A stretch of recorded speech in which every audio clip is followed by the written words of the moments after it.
New Year's snow chances rising for some, meanwhile, tracking a pattern change in January that could flip much of the country back to the winter side. Welcome in, folks. Happy it is, I believe, Tuesday, right? Let me check.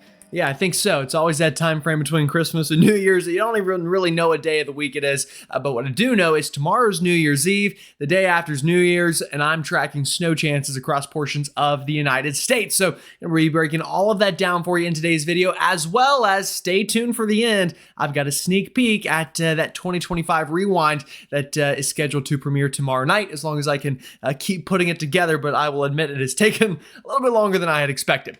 All right, well, with that said, if you're new to the channel, welcome. My name's Gerald. I'm a meteorologist at WCCB Charlotte. If you haven't already, go ahead and like the video, subscribe, and hit the bell for the latest notifications. Doing all that's free, doesn't cost you a penny. All it does is help this channel continue to run for free and allow more people to get in on the fun, so these videos hit the algorithm a little bit better. All right, let's dive on into it and give you the latest. And next to me, we've got the latest afternoon European ensemble run showing snow chances over the next 10 to 15 days. And you can see a couple good shots into the Northeast over the couple of days ahead of us. And then sometime in January, around the 10th onward, signs of a pattern change that many folks in the eastern United States could try to get back in on the wintry side. That could mean cold air, that could mean snow, that could mean both. We'll definitely have to continue tracking, but let's go ahead and kind of talk about what's going on out there right now a little bit more in depth. So we've had this very big outbreak of cold air. It's been no secret. If you've stepped out the door, it is much colder the past 2 days or so, and windy for some of us than it was the previous week, where we had a record-breaking warm Christmas for many of us. Here's that cold air, and you'll notice over the coming days, we continue to get shots of this Arctic air up into the Northeast, the Midwest, and it just keeps on coming, folks. It is a train of cold air up into that region of the country, really for the next 5 days or so, as it stands right now. And on top of that cold air, we've got upper level energy in the atmosphere that's going to help to get some lift going. If you kind of take a look here, we back it up right now. You can see we've got this big spinning bowling ball trough over the Northeast. That's going to continue to grab down little shortwave pieces of energy out of Canada that are going to fly right through the Great Lakes, right into the Northeast. And we're going to get lake effect on top of clipper storms that are going to kind of combine to increase snow chances for a lot of folks in the Midwest, in the Northeast. And that does include a bit of a surprise snow, if you want to call that I'm eyeing right on New Year's Eve night and into New Year's Day for folks closer to the coastline. All right, with that said, let's dive on into it. Let's show you those mesoscale models and talk about potential snowfall totals over the next 5 days or so. All right, we'll pick up when this video is coming out and when many of you are watching it this evening. We've already got some lake effect snow bands into New York State and even kind of surrounding areas, but we're going to continue that idea. You can even see some scattered snow showers working through with a little upper level shortwave piece of energy through Wisconsin, Michigan, potentially down into parts of Ohio and into the snow belt up towards Buffalo and down into Erie as well. Then comes tomorrow morning, we're waking up and maybe a couple little flurries or light snow showers could try to break containment of the Appalachian chain here and get into the Northeast. Like I said, this pattern is driven by very mesoscale features and not so much synoptic. So we're going to get little surprises mixed in. Do not be caught off guard by that at all. But I think the bigger story is going to start to come tomorrow afternoon. Lake effect once again ramping up. The Tug Hill getting slammed. Areas up into the northern mitten of Michigan, the upper peninsula of Michigan. Getting rocked tomorrow afternoon with these very hefty snow squalls, gusty winds, and very heavy snowfall rates as well. Then notice the map fill in tomorrow evening. This is New Year's Eve night, and I think we're going to get a nice little belt of snow through parts of Chicago, northern Indiana, through especially the northern half of Ohio, back into western Pennsylvania. And this could be a nice little northwest flow snow event as well. This is around 10 p.m. tomorrow night into West Virginia, up through the Poconos. And then what begins to happen is some of that upper level energy over the Great Lakes starts to transfer its energy back over to the coast. And I do think a little surface low pressure is going to try to develop and move up the New England and Northeast coastline. And check it out. That's going to throw moisture back into that cold air. Yeah, a nice little pocket of snow. It looks like as the ball is dropping tomorrow, could we see flakes in New York City? It's definitely a distinct possibility, but I think even higher chances up to Connecticut, Massachusetts, Rhode Island. Check it out, the down east areas of Maine. We've got snow squalls moving through as well, parts of the Northeast and New England. And it's just a really nice festive snow event. Not a big deal outside of lake effect areas, but we could definitely see accumulations. You'll see that here coming up in a moment. Yeah, that's a feisty little mesoscale low. Check it out. 995 millibars moving up through the down east areas of Maine and into Nova Scotia. And yeah, just definitely a fun little pattern for snow lovers up here, according to some of the latest data. And I definitely tend to buy it. What about snowfall totals? How much is going to fall? Well, that's the million-dollar question. Let's take a look at some of the maps. Snowfall totals over the next 48 hours into parts of the Midwest. For some, going to be a big deal. Others, not so much. And for those of you that it will be a bigger deal, still pretty typical, honestly, for this time of year, up into the Upper Peninsula, where another half a foot to a foot could fall in isolated spots. And then I think the northern mitten going to get rocked. And then much of the western shorelines in Michigan and into northern Indiana, a good 2 to 4+ inches on the way. Then that little clipper kind of starts to envelop here, or develop, I should say, and maybe envelop some of the landscape with a good area of, I think, about 1 to 2 inches from Chicago up through Milwaukee, Green Bay. Could see some of that snow, maybe a little bit of light snow back into the Twin Cities as well. And then you start to get into Ohio, and this is where the totals begin to bump up into the northern half of Ohio. That's where 3 to 5 inches could fall.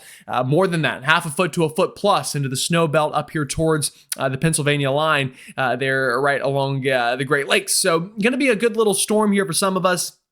As we go into the Northeast, this is going to be a blockbuster lake effect event for the Tug Hill and down, like I said, the same areas we've been talking about, Buffalo, Erie, down towards Cleveland. I think that corridor between Erie and Buffalo could see 2 feet of snow in a couple of places, 2 feet plus into the Tug Hill, where you're already ripping and will continue to do so throughout really the next 24+ hours. Then, remember, this is the National Weather Service forecast. Notice we start to get some totals starting to show up down here into Massachusetts, Rhode Island, the down east areas of Maine. Could see a couple of inches out of a quick burst of snow overnight New Year's Eve and into early New Year's Day. Heck, even the National Weather Service down in Philly, or at least near Philly. I don't think it's exactly the Philadelphia office, but showing a dusting in and around there. Right now, the NWS has nothing for New York City, but I'll show you the European Ensemble Suite, and then I'll even show you a mesoscale model here next up. And notice, yeah, pretty good totals here back into Massachusetts, Connecticut, Rhode Island, the down east areas, where I think that region 1 to 3 inches. But there is a bit of a mean here of around half an inch or so into New York City. That tells me that probably won't be a big event, but definitely could still get some snow showers, maybe even a snow squall or two to mix in there. And let's see if we can pick our favorite high resolution model. What should we pick today? Let's use the Canadian high resolution model and see what it shows. How about it? Seeing all this happen right here live on the spot.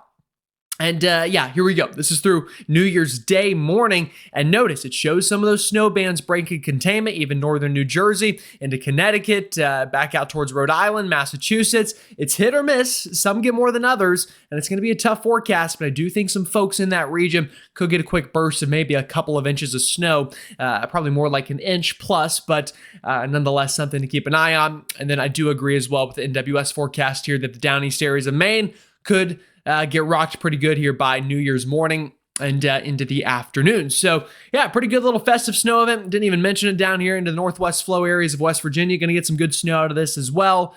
But if you don't get it out of this, you're probably wondering, well, Gerald, when is the pattern going to change? When are more people going to get in on the action? And what could that look like? Well, as I've been tracking, I think around the middle of January, we're going to get a pattern change. Let's go over some of the latest data, talk about the changes we've seen, and why you shouldn't panic yet, even though some of the things you're seeing on social media might suggest that we've trended the wrong way. So if you're chronically on social media like me, you'll probably see a lot of posts today on places like Twitter, maybe even Facebook, that the pattern that showed the big snow and cold air returning is completely gone. It's gone poof into the atmosphere. How about that? Well, yes and no. Is that what a lot of the models show today? Yeah, sure. However, there's a lot more to meteorology than one afternoon of bad model runs. And just like whenever we have good runs, I don't immediately plaster them here and say, this is exactly what's happening. You want to see trends. And the trend has still been for at some point in January after the 10th or so to get that switch back. Now, really what's happened today more so is the models have delayed it a little bit or maybe shifted it around. And that is completely expected at this time frame. And like I said yesterday, still plenty to figure out. But let's go over some of it. A big block of blue, that's your big pocket of cold air that's bringing some of that snow and very cold weather right now to the Northeast and the Great Lakes. That looks to hang around. You can see that little short wave. It swings around it by Thursday morning. That's what's going to bring some of that little surprise snow. Like I said, say surprise snow. It's just not your big synoptically scaled driven storm. Hopefully it's not a surprise because you're here listening to me. That'll work on through. And then the pattern looks to moderate a little bit. Cold air looks to stay trapped up into the northeast through this coming Sunday or so. And then it looks like a bit of a warm up right around the 5th or so of January. You can see those red colors. That's a ridge developing. And it looks like we start to warm back up. The question is, how long does that warm up last? It's not going to last forever. I can guarantee you that.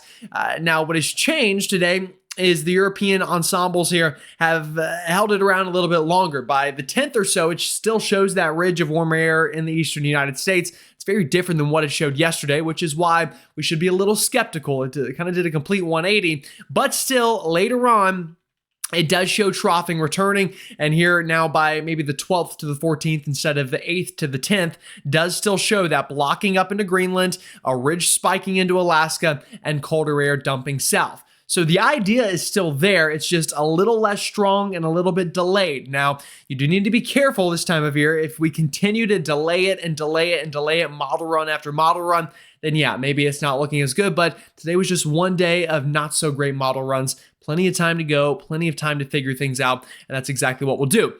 For what it's worth, the GFS ensembles, will keep it going, is similar. It shows obviously that pocket of cold air continuing right now, then a bit of a warm up right here around the 8th, the 9th, and the 10th or so. And then later on, it too does bring that colder air south, just delayed it more to the 13th, 14th, but you can still see those blues and that cold air moving south. And while it's happening, you've got the ridge into Alaska and the ridge into Greenland, which is what you want to see.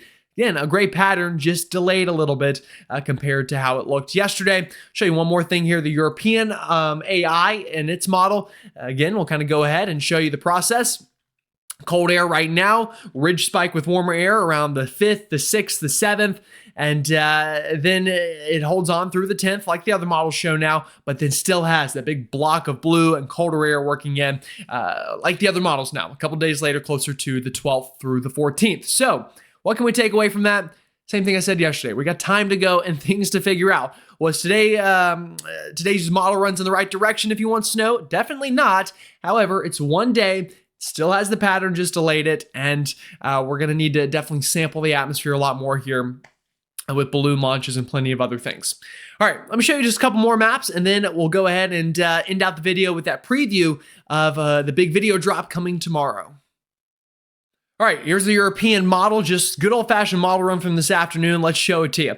You've got that snow up into the northeast over the next couple of days. There's that little clipper event, tries to transform to the coastline. That's overnight of your Wednesday into Thursday. We've already talked about that. Then what? Well, it stays cold into the northeast and midwest, but we start to moderate down into the southeast and the Tennessee Valley and even down into the mid-south. But a little low pressure starting to develop here, a bit of a southern slider. Looks like it's going to be a little too far south for any snow out of this. Looks like just rain in places like Atlanta, Columbia, maybe up into Charlotte as well. That would be Saturday. And then maybe another little clipper system up into the northeast at the same time.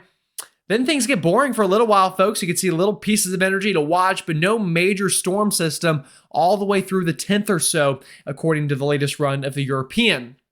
What about temperatures? Well, this was this afternoon. Obviously, it was cold. These are the blue colors, meaning below average temperatures, or the temperature anomaly is negative, indicating that it's colder than it normally is this time of year.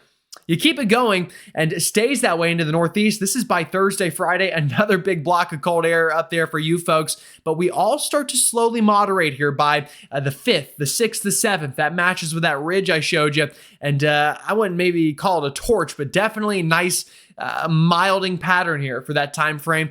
So hopefully we can enjoy that and enjoy some of the nicer weather. But then still, as you go further ahead into time, notice the blues starting to show up and return, although not as big of a magnitude as yesterday. What about snow? That's the other question everyone has on their mind, obviously. You look at all the ensemble members, what does this show? Well, there's that shot of snow over the next couple of days in the northeast, then maybe another little chance here by the 4th, and then another little chance into the northeast by the 6th. And then you keep it going. The Northeast still winning with the highest chance, although not off the chart chances. And then right around here, notice how chances try to once again dig south a little bit, but still just not a very strong signal. So let's summarize before we end things out here. All right. It's cold right now. We've got some snow already ongoing. We've got more snow on the way through New Year's Day and the Great Lakes and up into portions of the Northeast and Midwest. Then I think a bit of a break from anything big, and then it's just all eyes watching for when that big pattern change is. Is it going to be closer to the 10th? Is it going to be closer to the 15th? Is it going to be a little bit later than that? That's what we need to figure out. But my number one rule of meteorology, what goes up must come down eventually. And if for it to come down into the middle part of January, that's definitely not a bad thing if you're a snow fan, as that is generally peak climatology for snowfall chances for many folks. Alrighty, folks, that's all I have in terms of this video. Now, let me run the clip for the teaser and the trailer for the big 2025 Rewind that is going to premiere tomorrow night. Every year, Mother Nature puts on a show. You just have to be daring enough to get close enough to see it. That was a little sketchy.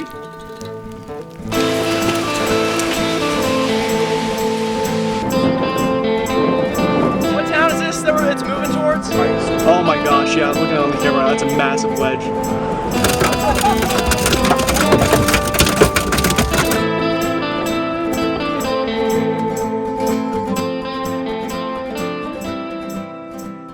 Welcome to the storms of 2025.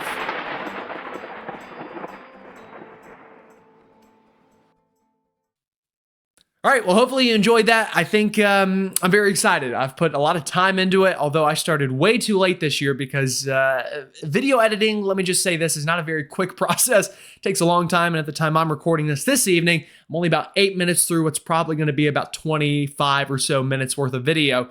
Working on it, but hopefully I've got the hard part out of the way, and from here I can get the rest of it done tonight, maybe through the first half of tomorrow if I need it, and then should premiere tomorrow night, New Year's Eve, probably around 7 or 8 Eastern time as what I'm planning right now. All right, y'all have a great one. Stay safe out there. I'll see you all tomorrow for another weather video, and then tomorrow night for the big premiere.